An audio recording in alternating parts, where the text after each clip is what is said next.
الحمد لله الحمد لله وكفى وسلام على عباده الذين اصطفى أما بعد فأعوذ بالله من الشيطان الرجيم بسم الله الرحمن الرحيم لقد خلقنا الإنسان في أحسن تقويم ثم رددناه أسفل سافلين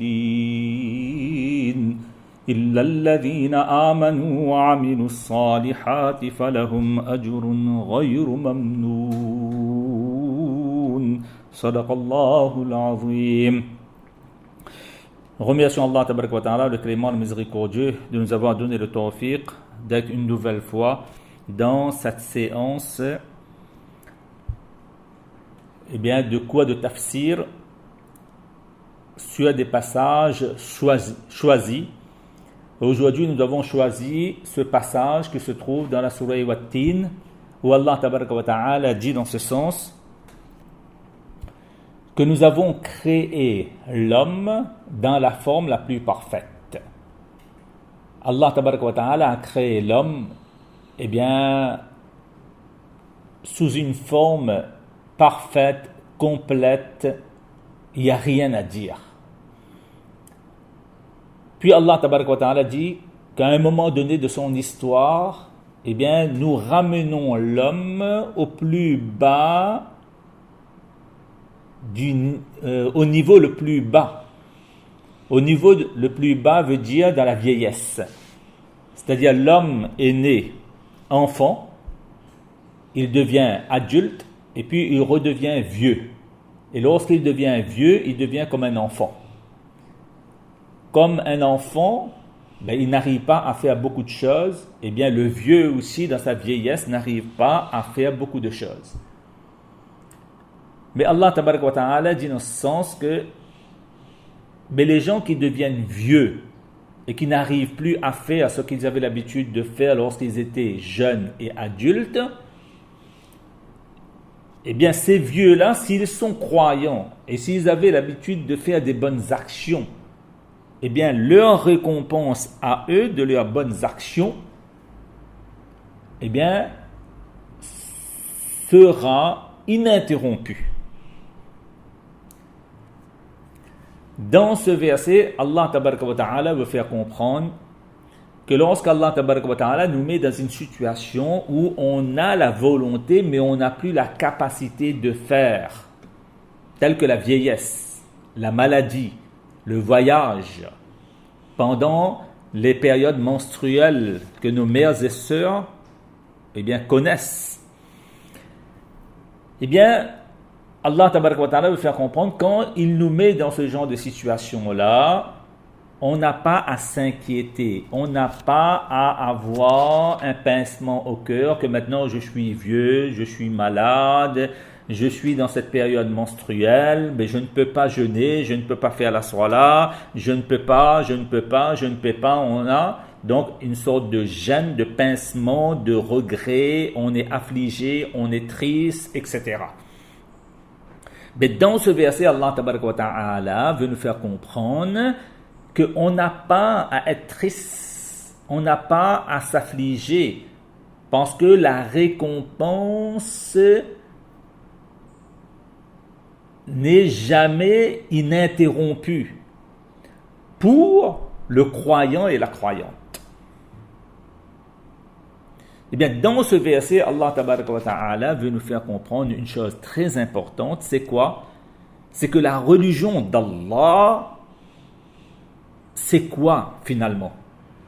La religion d'Allah, c'est la soumission à Allah. Et cette soumission à Allah nous libère de toute déception et de toute frustration. Donc le dîn est venu dans ce monde pour que nous soyons heureux, quelle que soit la situation, pour que nous soyons joyeux, quelle que soit la condition dans laquelle on se trouve. Donc, la religion d'Allah, ce n'est pas le fait de faire une action particulière. Ce n'est pas de satisfaire ses passions.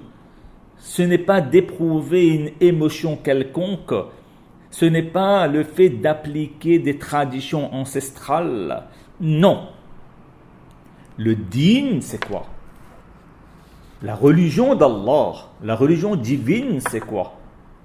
C'est ce qu'on va voir aujourd'hui, Inch'Allah. C'est la soumission, c'est la complaisance, c'est l'acceptation, c'est le contentement, c'est la satisfaction, finalement. En un mot, le din, Allah tabaraka wa ta'ala l'a révélé sur la poitrine de notre bien-aimé prophète Muhammad Mustafa sallallahu alayhi wa sallam pour que Allah ta'ala soit au centre de notre vie. Ce n'est pas moi qui compte, ce n'est pas l'autre qui compte, c'est lui qui compte dans ma vie. Voilà ce que c'est le din d'Allah subhanahu wa ta'ala.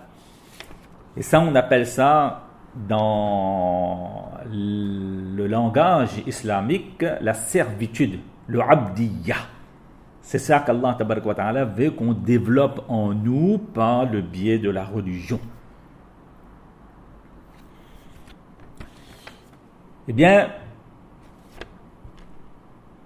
Allah tabaraka wa ta'ala, quand il nous met dans une situation particulière, eh bien, on accepte, on se soumet.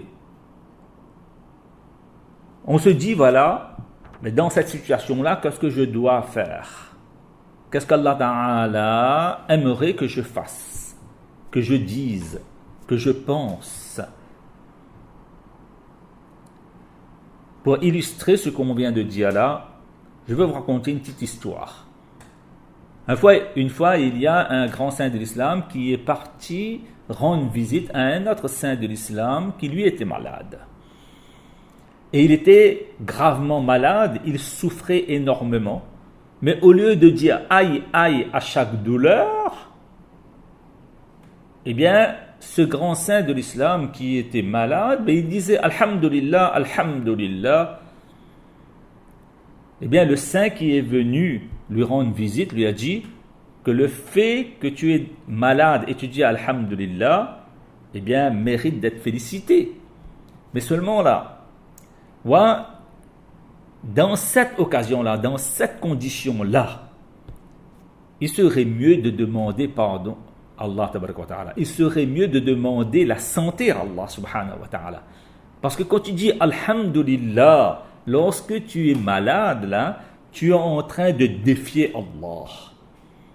En voulant dire à Allah que tu m'as fait tomber malade, eh bien regarde un peu ma bravoure, regarde un peu mon audace, mon courage, que même sur ma langue, je ne dis pas aïe à la suite d'une souffrance physique. Ce grand saint de l'islam a voulu faire comprendre à l'autre, à ce moment-là, bien sûr, il faut accepter qu'Allah tabaraka wa ta'ala nous a rendus malades. Mais ce que Allah ta'ala aimerait qu'on dise lors de notre maladie, c'est justement ce aïe aïe. Lorsqu'on sent une douleur, on dit aïe, c'est humain ça. Avant de devenir saint, il faut apprendre à devenir humain. Retenez, notez ça. Avant de devenir un saint, il faut apprendre à devenir humain. Montrant à Allah tabaraka wa ta'ala qu'on est humain, on n'est pas divin, qu'on dépend de lui. Lorsqu'Allah ta'ala nous raconte l'histoire de Ayyub alayhi salatu wa salam de le Coran, je ne vais pas entrer dans les détails, mais Allah tabaraka wa ta'ala nous fait savoir cela, que Ayyub alayhi salatu wa salam, en tant que prophète, lorsqu'il a été gravement malade, il a dit « Anni massani ad-durru wa anta arhamur rahimin ». Il n'a pas dit alhamdulillah, il n'a pas dit alhamdulillah. Il a dit, oh Allah, je souffre du mal dont je suis atteint. Et tu es le plus miséricordieux de tous les miséricordieux. Oh Allah, je te demande la guérison. Même le prophète sallallahu alayhi wa sallam, quand il a perdu son fils Ibrahim, radiyallahu ta'ala anhu, à bas âge, mais le prophète sallallahu alayhi wa sallam, il a pleuré. Le prophète sallallahu alayhi wa sallam, il a souffert. Le prophète sallam a été attristé et il a même dit Inna bi firaqika ya Ibrahim la mahzunun. Nous sommes tristes, nous sommes affligés par ta séparation, ô Ibrahim, parce que nous sommes humains. Donc, montrons notre humanité à Allah. Arrêtons de défier Allah subhanahu wa ta'ala. Voilà pourquoi, dans les différentes situations et conditions que nous traversons dans ce monde, il ne faut pas qu'il y ait de défi à l'égard d'Allah tabaraka wa ta'ala de notre part. Il ne faut pas aussi qu'il y ait le déni.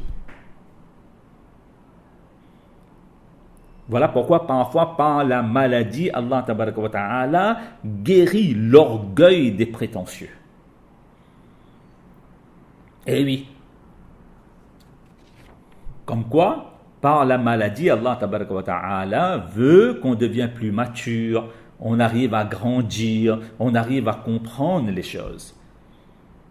Voilà pourquoi la religion de l'islam, c'est la soumission. Et là, j'aimerais dire ce qu'un grand saint de l'islam avait l'habitude de dire, que parfois, lorsqu'arrive le mois de Ramadan, eh bien, quelqu'un tombe subitement malade. Ou bien, il a fait un voyage urgent.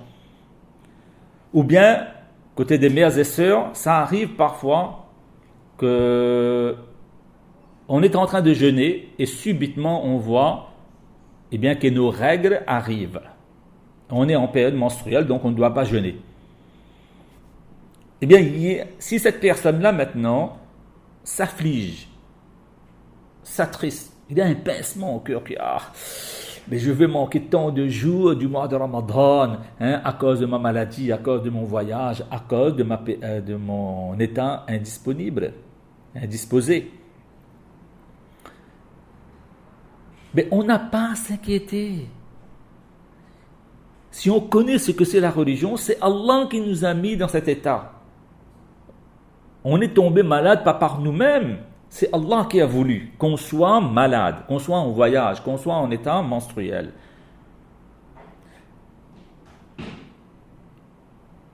Et dans le dîn, si on n'a pas pu faire à cause de ces motifs-là, mais quand on va faire le qaza et remplacer ces jeûnes qu'on n'a pas pu faire durant le mois de Ramadan, mais Allah Ta'ala va faire retourner le mois de Ramadan pour nous particulièrement. C'est-à-dire quand on va remplacer les jeûnes qu'on n'a pas pu faire là, mais Allah Ta'ala va nous donner les mêmes thawab, les mêmes anwarat, les mêmes barakat, les mêmes bénédictions que les jeûneurs ont trouvées durant le mois de Ramadan. Et même dans le mois de Ramadan, lorsqu'on est indisposé, eh bien, quand une femme mange, parce que le rosa n'est pas obligatoire sur elle, parce qu'elle est dans cette période-là, quand elle mange, eh bien, elle reçoit la même récompense du jeûneur. Pour certains, Allah tabaraka wa ta'ala laisse affamer et assoiffer et lui donne les récompenses. Mais pour certaines femmes, Allah tabaraka wa ta'ala, en leur donnant de quoi à manger et à boire, leur donne la même rétribution, la même récompense du mois de Ramadan. C'est la raison pour laquelle dans un hadith, il est dit dans ce sens, que quand une personne mange ou boit pendant le mois de Ramadan, par oubli, c'est-à-dire il a complètement oublié qu'il était en état de jeûne. Mais il a mangé, il a bu.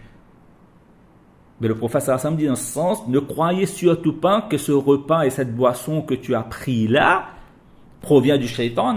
Ça ne provient pas du shaitan, ça provient d'Allah. C'est Allah qui t'a nourri, c'est Allah qui t'a abrévé. Et on peut comprendre ça parce que le shaitan il est enchaîné. Les shayatines sont enchaînés, sont emprisonnés. Vous voyez? Et parfois on s'inquiète lorsqu'on a mangé, on a bu par oubli, alors que ce repas-là et cette boisson-là provient d'Allah subhanahu wa ta'ala. Voilà pourquoi il faut bien comprendre ce que nous voulons aborder aujourd'hui. C'est un sujet que, Inch'Allah, si on a compris que la religion, c'est la soumission qui libère de toute déception, de toute frustration. Oui. Pas seulement Lorsqu'on est malade, Allah Ta'ala nous rétribue si on n'arrive pas à faire ce qu'on avait l'habitude de faire. Mais même lorsqu'on s'occupe d'un malade, par exemple, on s'occupe de nos parents ou bien de nos enfants qui sont malades. Et parce qu'on est à leur service, on est aux petits soins de nos parents ou bien de nos enfants, voilà pourquoi on n'a pas pu faire les actions qu'on avait l'habitude de faire habituellement. Les lectures du Coran, les nawafil, le dhikr, les tasbihat, les wazaif, etc. Parce qu'on était au service de nos parents et de nos enfants qui étaient malades. Mais vous savez, même si on n'a pas pu faire toutes ces bonnes actions qu'on avait l'habitude de faire là, mais Allah tabaraka wa ta'ala va nous donner la rétribution, même si ces actions-là sont inexistantes. Pourquoi? Tout simplement parce que dans la vie religieuse, on doit regarder ce qu'on doit faire, non pas ce qu'on veut faire, ce qu'on désire de faire, ce qui nous passionne, ou bien ce que les autres veulent qu'on fasse, ou bien qu'on dise. Le dîn nous apprend, la religion nous apprend à regarder quelle est l'exigence de notre situation.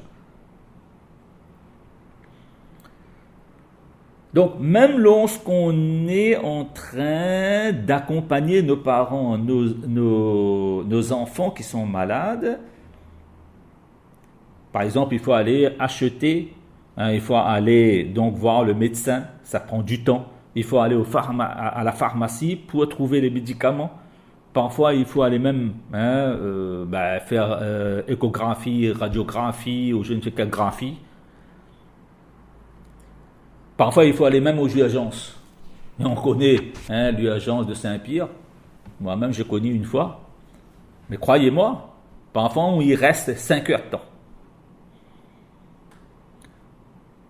Eh bien, tout ce temps qu'on a passé là, au service de nos parents et de nos enfants qui étaient malades, et on n'a pas pu faire les actions, bien sûr, nafil, qu'on avait l'habitude de faire, mais Allah Ta'ala va nous accorder la récompense. On n'a pas à s'inquiéter.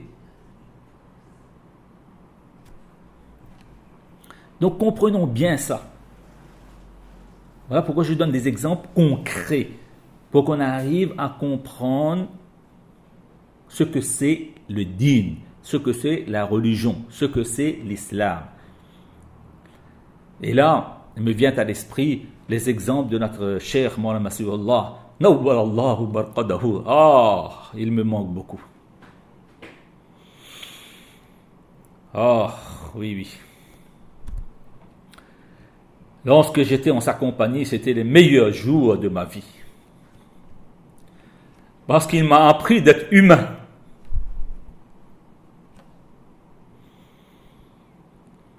Mais Mawlana Masihullah, Nawwar Allahu marqadahu, il avait l'habitude de donner cet exemple pour mieux faire comprendre à chacun d'entre nous ce que c'est la religion. Il disait dans ce sens que, écoutez, parfois il y a des personnes qui aiment apprendre, pousser les études le plus loin possible. Mais s'il y a un étudiant qui veut apprendre et pousser les études le plus loin, avoir des grands diplômes, etc., et que dans sa maison, ses parents sont malades, sont vieux et a grandement besoin de lui pour s'occuper d'eux.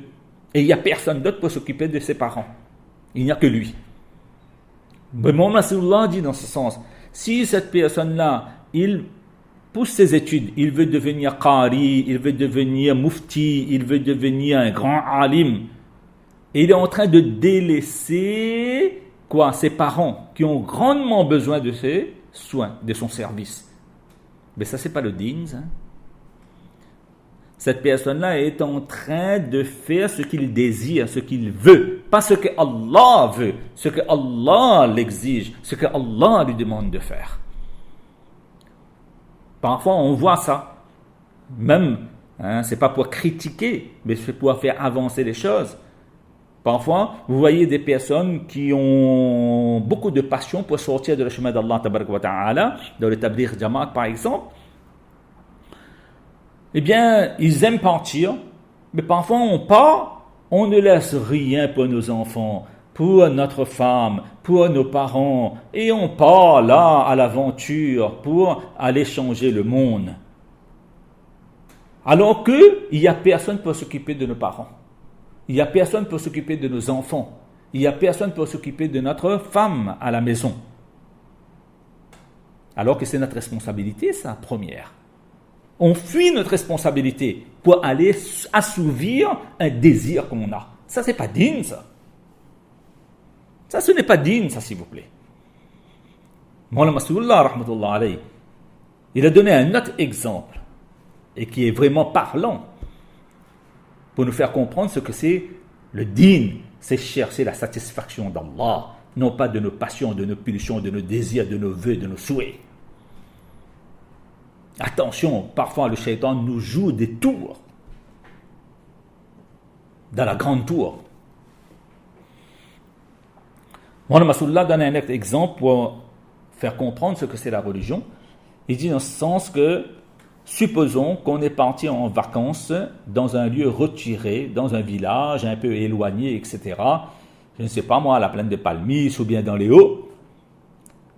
On est parti pour une semaine de vacances et on a eu une maison qui est vraiment retirée de la société et que lorsqu'elle arrive, maintenant monsieur et madame sont partis en vacances, mais maintenant il fait noir.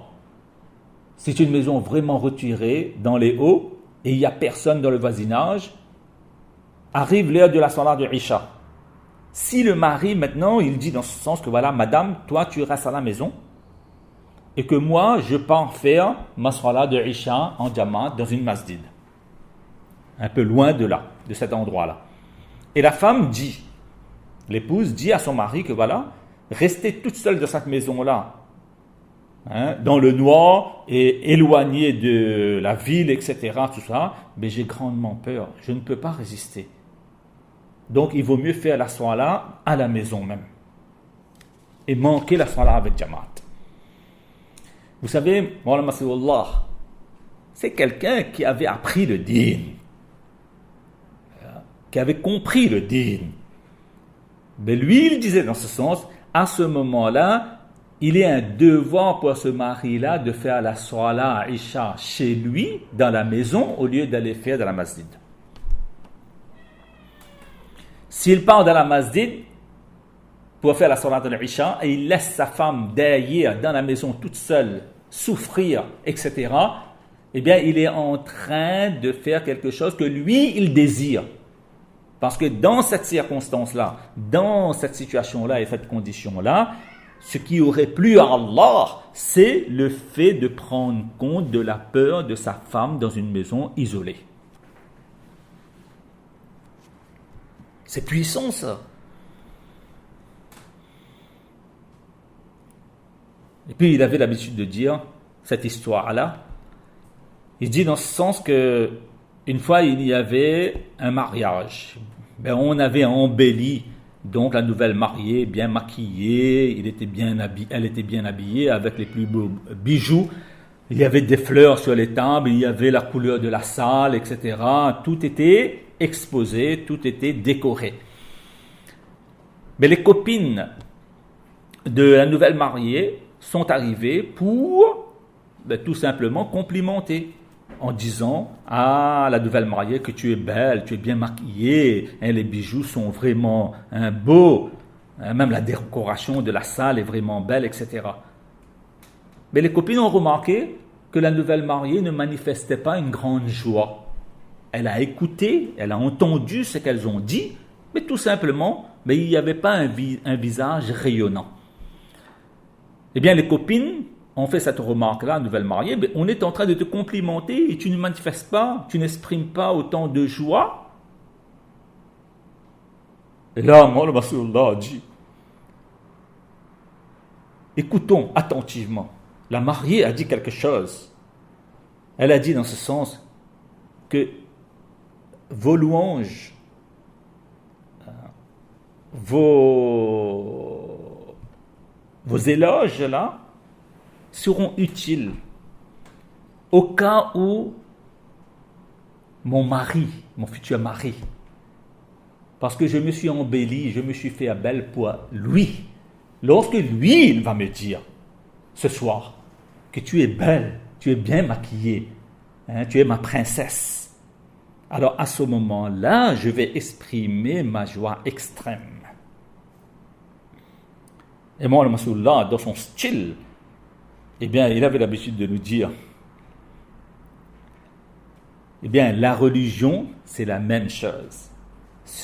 La religion, c'est pas se faire plaisir, c'est faire plaisir aux autres.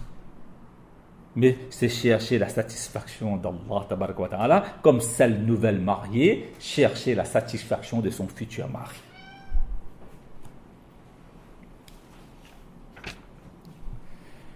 Voilà ce qu'on appelle donc le din, la religion de l'islam. Donc, c'est quoi? C'est la soumission. Et les savants de l'islam nous donnent un dernier exemple, parce qu'on est dans le jeûne, on est dans le mois de Ramadan et on jeûne. Il y a le repas de iftar qu'on prend pour rompre le jeûne et le sihri le matin pour commencer notre jeûne. Mais vous avez déjà entendu que le sihri, là, on nous demande de retarder le sihri à la dernière heure. Pas à la dernière minute, bien sûr, à la dernière heure.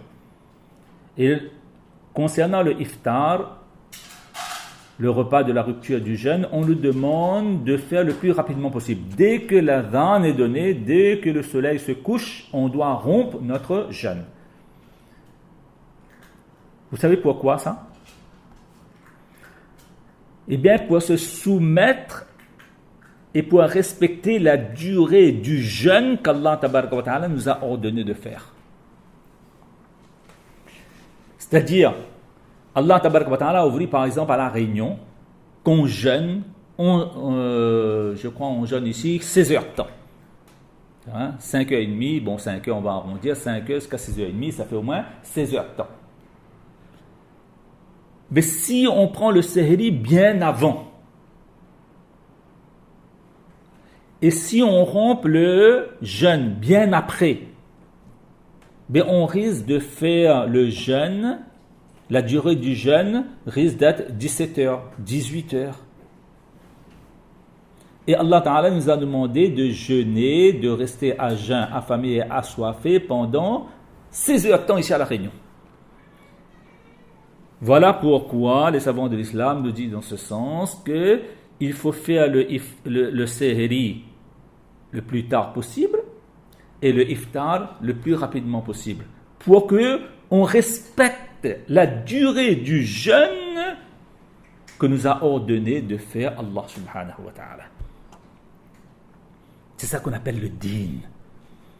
Donc le din, ce n'est pas une action particulière, ce n'est pas une passion, ce n'est pas une émotion, mais c'est la soumission. Je répète ça. Et pour terminer, je dirais qu'il y a 3 genres de relations dont on se soumet. Il y a ce qu'on appelle, lorsqu'on est employé dans une entreprise ou autre, mais on a un employé, un employeur, le patron. Eh bien, un employé doit respecter la fonction et les heures précises de son contrat. Après, il y a la relation qu'il y a un esclave et un maître. Eh bien là, l'esclave, lui, il n'a pas de fonction précise, il n'a pas d'heure précise aussi, il doit être au service de son maître. Et heureusement que l'esclavage est aboli. 3e lien qu'il y a, c'est le serviteur et le créateur. C'est le lien qu'on a avec Allah subhanahu wa ta'ala. Mais vous savez, pour le serviteur envers ce créateur, il n'y a pas d'heure, il n'y a pas de fonction. On appartient à Allah subhanahu wa ta'ala. Un employé n'adore jamais son patron. Un esclave n'adore jamais son maître. Par contre, un serviteur, il adore son créateur, Allah subhanahu wa ta'ala. Voilà pourquoi le lien qu'on a avec Allah subhanahu wa ta'ala, ce n'est pas un lien qu'on a avec un patron. Ce n'est pas un lien qu'on a avec un maître. On n'est pas employé d'Allah. On n'est pas esclave d'Allah. On est serviteur d'Allah. C'est lui qu'on doit servir. Et non pas se servir Voilà. On a tout dit par la grâce d'Allah tabaraka wa ta'ala, pas nous, c'est Allah subhanahu wa ta'ala qui nous a tout dit dans ce verset, en nous disant, quelle que soit la situation, quelle que soit la condition, quelle que soit la circonstance que nous nous trouvons, il faut se soumettre aux ordres d'Allah subhanahu wa ta'ala. Tout simplement, c'est ça qu'on appelle le din. Allah ta'ala nous a demandé de ne pas manger là, de ne pas boire, on ne mange pas, on ne boit pas. Parfois, Allah Ta'ala nous demande de ne pas prier aussi. Pendant 3 heures de la journée, il nous demande le lever, le zénith et le coucher de ne pas prier, on ne prie pas. Parfois, Allah Ta'ala nous demande de ne pas jeûner. 5 jours au cours de l'année, on ne doit pas jeûner, on ne jeûne pas. Comme quoi, dans le dîn, c'est l'ordre d'Allah qui importe. Parfois, il n'y a pas d'action et il y a rétribution. Il n'y a pas d'action, il y a rétribution. Parce qu'on se soumet aux ordres d'Allah subhanahu wa ta'ala. Donc Allah tabaraka wa ta'ala donne à chacun d'entre nous le tawfiq de comprendre ce que c'est le din d'Allah, ce que c'est la religion. Et par ces exemples concrets de Mawlana Masrullah, je pense que nous avons compris comme il le se doit et comme il le faut ce que c'est le din d'Allah et ce que c'est la religion d'Allah. Qu'Allah Ta'ala donne à chacun d'entre nous le tawfiq de passer un bon Ramadan. Qu'Allah Ta'ala accepte bien sûr nos adorations, nos jeûnes, nos tilawat al-Qur'an, nos tarawih, etc. Et surtout de ne pas m'oublier dans vos doigts sincères. Et moi, je le ferai, je vous le promets, je ne vous n'oublierai jamais. Maintenant, vous faites partie de la famille. Dans chaque doigt, je pense à vous. Et je vous demande de penser à moi aussi pour qu'Allah tabaraka wa ta'ala fasse que le jour de Qiyamah, on se retrouve tous ensemble dans le paradis, Inch'Allah. Assalamu alaikum wa rahmatullahi wa barakatuh. Subhanallahi wa bihamdihi. Subhanakallahumma wa bihamdika. Ashhadu an la ilaha illa anta astaghfiruka wa atubu ilayk.